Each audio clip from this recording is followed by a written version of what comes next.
Back in the days when I was struggling trying to play the alto saxophone, and when I say struggling, I thought, oh, since I obtained a music scholarship, that, oh, it's going to be smooth sailing.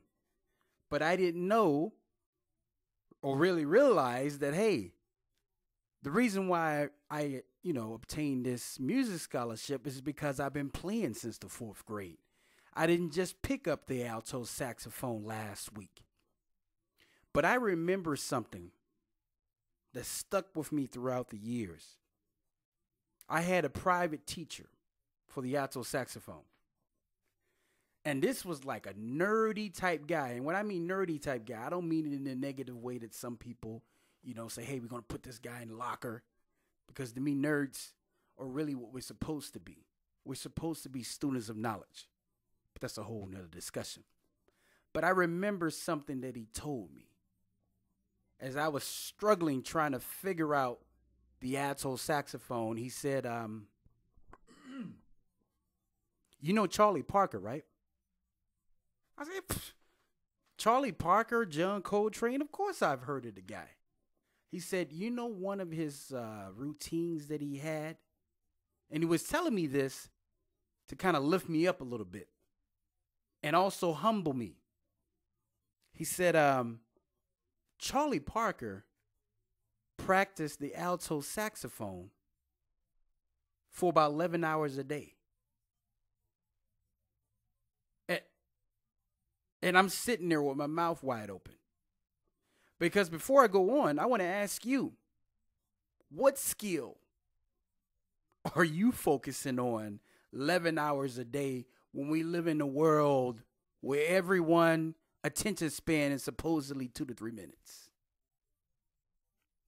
You mean to tell me Charlie Parker, the guy who died in his 30s, who was, who went down as one of the best alto saxophone players that existed, practiced 11 hours a day? And when you hear this interview, you will hear that sometimes it was even more than that.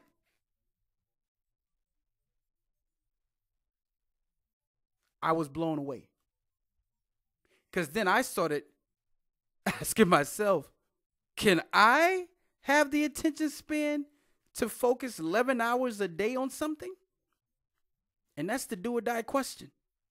So I want you to listen to this interview.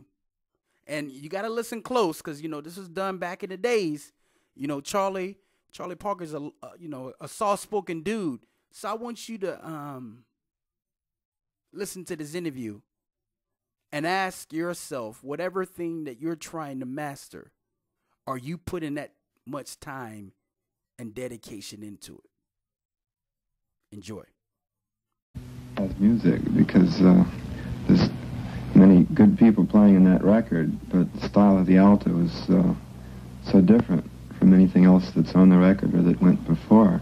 Did you realize at that time what effect you were going to have on jazz, and you were going to change the entire scene in the next 10 years? Well, let's put it like this. No, I had no idea that it was that much different.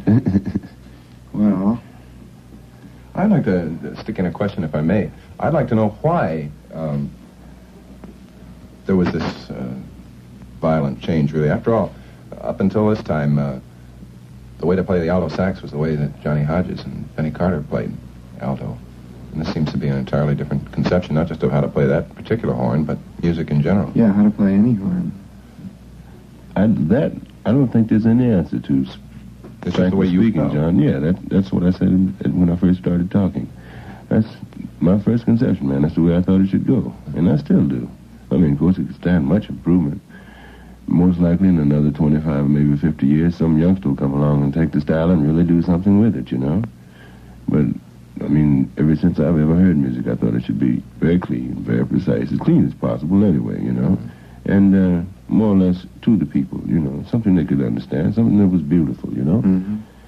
Because definitely there's stories and stories and stories that can be told in the musical idiom, You wouldn't say idiom either. It's so hard to describe music other than the basic way to describe it. Music is basically melody, harmony, and rhythm. But, I mean, people can do much more with music than that. It can be very descriptive in all kinds of ways, you know, all walks of life. Don't you agree, Paul? Yeah, and you always do have a story to tell. It's one of the most impressive things about everything I've ever heard of yours. And that's more or less the object. That's where I thought it should be. Uh-huh.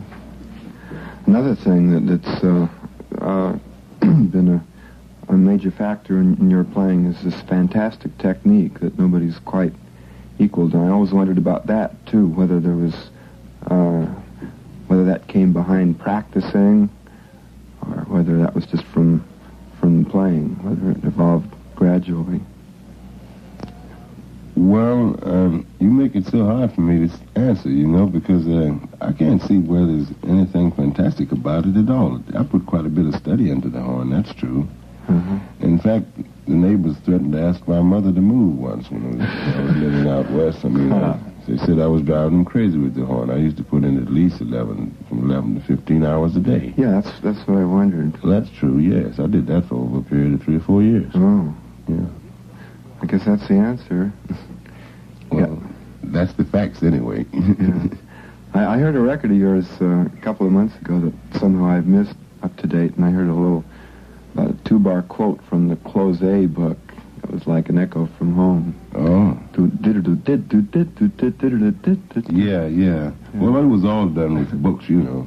Naturally, it wasn't done with mirrors. This time it was done with books. That's very reassuring to hear, because somehow I got the idea that you were just sort of born with that technique, and you never had to worry too much about keeping it working. You know, I'm very glad that he's bringing out this point, because I think a lot of young musicians tend to think that... Yeah, they do. They just go out... It's necessary to do this. Go out and make those sessions and live the life, but they don't put in that 11 hours a day with any of the books. Oh, definitely. Study is absolutely necessary in all forms. It's just like any talent that's born within somebody. It's just like a good pair of shoes when you put a shine on it, you know?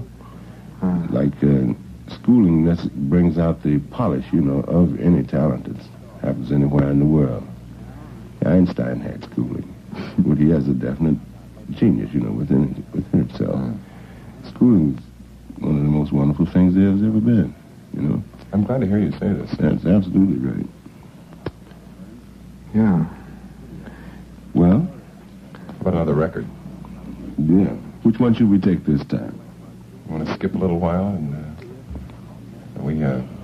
Charlie picked out Night and Day. Okay. That's one of his records. This is with a band or with strings? No, this is just with the large bands. I think there's about 19 pieces on this.